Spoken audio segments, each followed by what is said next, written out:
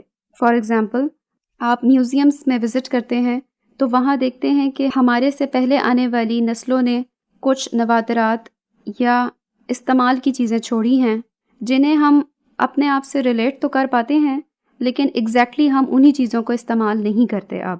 وہ ہمارے social heritage کا، کلچرل ہیریٹیج کا پارٹ تو ہوتی ہیں لیکن ہمارے ایوری ڈے لائف میں ان کا ایز اٹ از ویسا کردار نہیں جیسے پچھلی نسلوں کا تھا. اس کے علاوہ ہم کلچر میں اپنے خاندانی نظام یعنی فیملی سسٹم، میرج سسٹم اور کنشپ سسٹم کو یعنی رشتہ داری کے نظام کو بھی شامل کر سکتے ہیں. ہم اپنے کام کرنے کے طریقوں، اپنے لباس کے طریقوں، اپنی بول چال کے طریقوں، اپنی خوراک کے طریقوں، ان تمام کو ہم کلچر کا پارٹ گردانتے ہیں. اس کے علاوہ خصوصاً پاکستان جیسے معاشرے میں ایک بہت بڑا رول جو کلچر کی شیپنگ میں پلے کرتا ہے وہ ہے ریلیجن کا. مذہبی طور طریقے، مذہبی فیسٹیولز، مذہبی رسومات ہمارے کلچر کا ایک بہت بڑا حصہ ہیں. اس کے علاوہ ہمارے قومی تہوار جیسا کہ 14 اگست یا پاکستان ڈے وغیرہ، اس کے علاوہ ہماری عام سیریمنیز سیلیبریٹ کرنے کے طریقے جن میں برتھ ڈیز یا فیونرلز، جنازے وغیرہ شامل ہیں.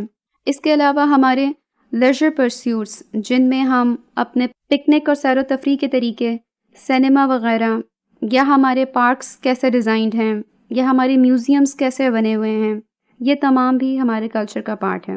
کلچر کا ایک بہت بڑا حصہ مٹیریل آبجیکٹس پہ ڈپینڈ کرتا ہے جن میں آپ کی آرکیٹیکچر کا طریقہ، آپ کے ڈریسز، آپ کے کھانے پینے، آپ کے رہن سہن کے وہ طور طریقے، وہ سٹائلز جو ہمارے لیے ڈائریکٹلی آبزرویبل ہیں، جو ہمیں نیکڈ آئی سے نظر آ سکتے ہیں. جیسے کہ ہم یہ ضروری سمجھتے ہیں کہ جب نماز پڑھنے لگیں تو جانماز بچھا لیں. پھر جانماز میں بھی ہمارے ہاں قبلے کا رخ بنا ہوتا ہے، جبکہ بہت سے دیگر ممالک، اسلامی ممالک میں جانماز خالی ایک کپڑے کا نام ہے جس میں قبلے کی کوئی رہنمائی نہیں کی گئی ہوتی.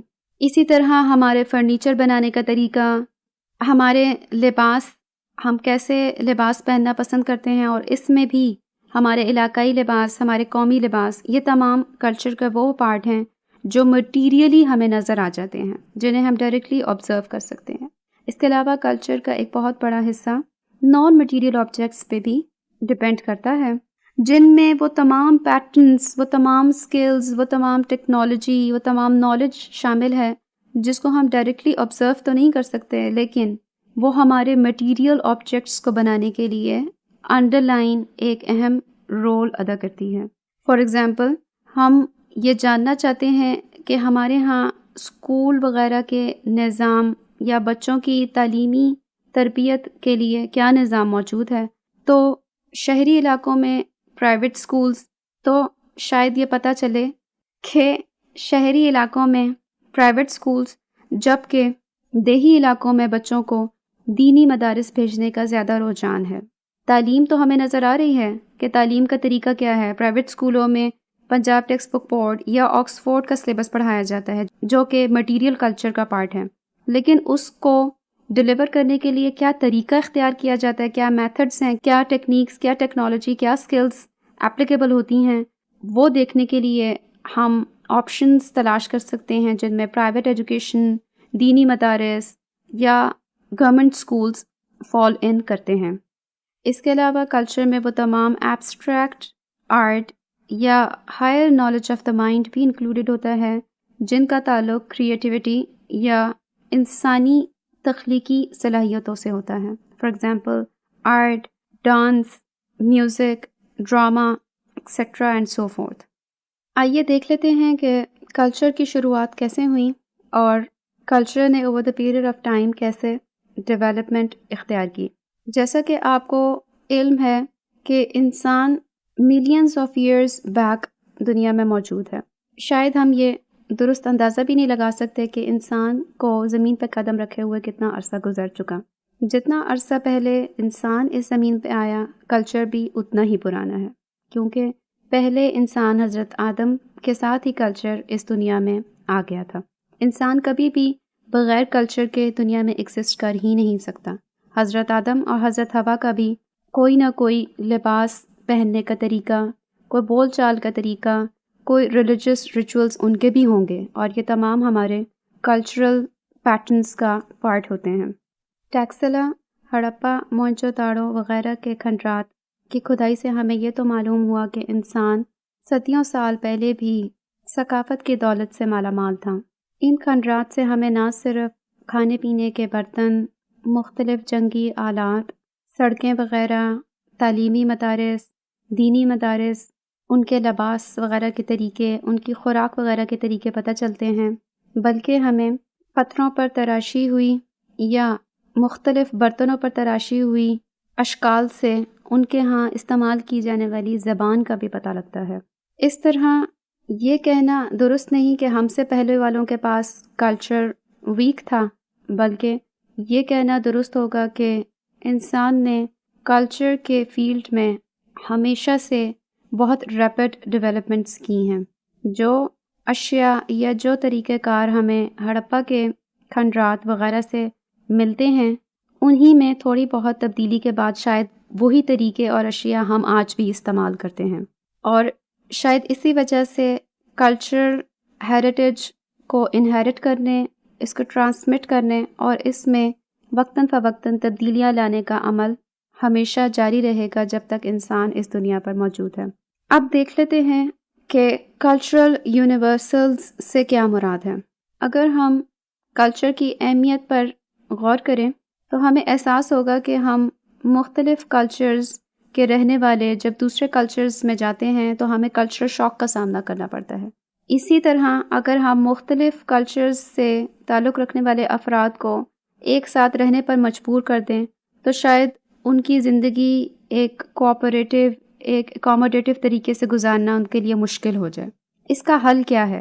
اس کا حل کلچرل یونیورسلز ہیں جو کہ ان تمام بیسک نیڈس کو ٹارگٹ کرتے ہیں جو کسی بھی انسان، چاہے وہ ویسٹرن سوسائٹیز میں رہتا ہو، ایسٹرن سوسائٹیز میں رہتا ہو، افریقن کلچر سے آیا ہو، ان کے لیے وہ تمام بیسک نیڈس ایک جیسی ہوتی ہیں۔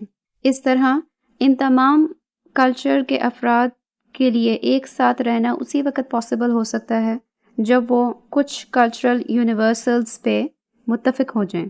اس سے آپ کو احساس تو ہو چکا ہوگا کہ کلچرل یونیورسلز کلچر کا وہ پارٹ یا کمپوننٹ ہیں جو ورچولی تمام کلچرز میں، تمام سوسائٹیز میں کسی نہ کسی شیپ میں ایگزسٹ ضرور کرتے ہیں، اور انہی کے ذریعے جب مختلف معاشروں یا ثقافتوں کے افراد آپس میں ملاقات کرتے ہیں یا زندگی گزارتے ہیں تو انہی کے سہارے ایک دوسرے کے ساتھ ان کے لیے آپس میں کوآپریٹ کرنا آسان ہو جاتا ہے۔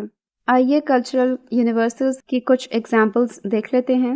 روٹی، کپڑا، مکان، یہ وہ 3 ضروریات ہیں جو تمام انسانوں کی، چاہے وہ کسی بھی کلچر، کسی بھی سوسائٹی میں رہتا ہو، اس کی بیسک نیڈ ہے۔ اس نے کھانا بھی ضرور کھانا ہے، اس نے اپنے جسم کو ڈھانپنے کے لیے بھی، گرمی سردی سے بچانے کے لیے بھی کوئی نہ کوئی کوشش ضرور کرنی ہے، اور اس کے علاوہ ماحول، درندوں یا موسمی حالات سے اپنے آپ کو محفوظ رکھنے کے لیے کسی نہ کسی پناہ کا بندوبست بھی ضرور کرنا ہے۔ اس کے علاوہ ان تمام افراد، چاہے وہ دنیا کے کسی بھی حصے سے تعلق رکھتے ہوں، کسی نہ کسی زبان کے بولنے والے ہوتے ہیں۔ ضروری نہیں کہ وہ تمام کوئی ایک کامن لینگویج، فار ایگزامپل انگریزی کو سمجھتے ہوں، بلکہ کہنے کا مقصد یہ ہے کہ ان تمام کے ہاں زبان موجود ہوتی ہے، ایک دوسرے سے بات چیت کرنے کے لیے ان کے ہاں کوئی نہ کوئی میتھڈ آف کمیونیکیشن ضرور موجود رہتا ہے۔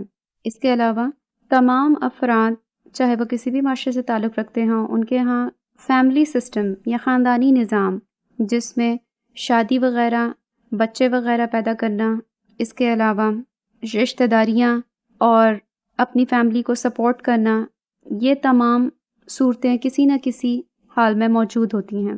اس کے علاوہ روزمرہ زندگی گزارنے کے لیے تمام معاشروں میں کوئی نہ کوئی نارمز، ویلیوز یا سٹینڈرڈز سیٹ کر دیے جاتے ہیں جس کو ایک آرڈنری سٹیزن فالو کرتا ہے، اور اس کے لیے وہ نارمز، ویلیوز اور سٹینڈرڈز بہت امپورٹنس کے حامل ہوتے ہیں۔ اسی طرح تمام معاشروں میں زندگی گزارنے کے لیے کچھ قوانین بھی بنائے جاتے ہیں ضروری نہیں کہ یہ تمام کلچرل یونیورسلز جن کا میں نے ذکر کیا ایک جیسی صورتوں میں تمام معاشرے میں موجود ہوں، بلکہ یہ ڈفرینٹ شیپس اور ڈفرینٹ طریقوں سے مختلف معاشرے میں کسی نہ کسی صورت میں موجود ضرور ہوتے ہیں۔ دیکھ لیتے ہیں کہ یہ کلچرل یونیورسلز نہ صرف سوسائٹی ٹو سوسائٹی ڈفر کرتے ہیں، بلکہ with in a society sub cultures بھی ایگزسٹ کرتے ہیں جن کے بھی آپس میں کلچرل پیٹرنز بہت حد تک ایک دوسرے سے مختلف ہوتے ہیں۔ فار ایگزامپل، کھانے پینے کے طریقے تمام صوبوں میں موجود ہیں، لیکن جو خوراک مثلاً مکئی کی روٹی اور ساگ آپ کو پنجاب میں ملے گا، وہی خوراک کا انداز آپ کو بلوچستان میں نہیں مل سکتا۔ نیورتھلیس ان دونوں صوبوں میں خوراک کا کوئی نہ کوئی طریقہ تو موجود ہے، انسان بھوکے رہ کے زندگی نہیں گزار سکتے۔ اسی طرح جب آپ لباس پر غور کریں تو پنجاب کا لباس سندھ کے لباس سے کسی حد تک مختلف ضرور ہے، لیکن اپنے جسم کو ڈھانپنے اور موسم کی شدت سے بچانے کے لیے دونوں صوبوں کے افراد کوئی نہ کوئی لباس اختیار ضرور کرتے ہیں۔ اس کے علاوہ جیسے میں نے پہلے ذکر کیا، کلچر پیٹرنز ایک جنریشن سے دوسری جنریشن تک پہنچتے پہنچتے کچھ تبدیل بھی ہو جاتے ہیں، تو اسی طرح کلچرل یونیورسلز بھی تبدیل ہو جاتے ہیں وقت کے ساتھ ساتھ۔ کلچرل پیٹرنز میں تبدیلی کی اور ان میں ایکسپینشن کی ایک بڑی وجہ یہ ہوتی ہے کہ انسان ایک علاقے سے دوسرے علاقے میں مائیگریٹ کر جاتے ہیں۔ اس کے علاوہ نئی ایجادات کے ذریعے بھی، یعنی سائنسی ٹیکنالوجی میں اضافے کے باعث جو نئی ایجادات ہماری زندگی کو آئے روز تبدیل کر رہی ہیں، وہ بھی ثقافت کو بدلنے میں ایک اہم کردار ادا کرتی ہیں۔ مثال کے طور پر آج سے 20 سال پہلے ہمارے ہاں موبائلز وغیرہ کا کوئی تصور نہیں تھا۔ کمیونیکیشن کا ایک اہم ذریعہ خط و کتابت یا ٹیلی گرام وغیرہ تھے، جبکہ آج اگر کسی شخص کے پاس موبائل نہ ہو تو اسے بڑی مشکلات کا سامنا کرنا پڑتا ہے، اور لوگ الگ اس پہ ہنستے ہیں کہ اس دور میں تمہارے پاس موبائل جیسی سہولت نہیں۔ یعنی موبائل اس دور میں ہماری زندگی کا ایک اہم حصہ بن چکا ہے۔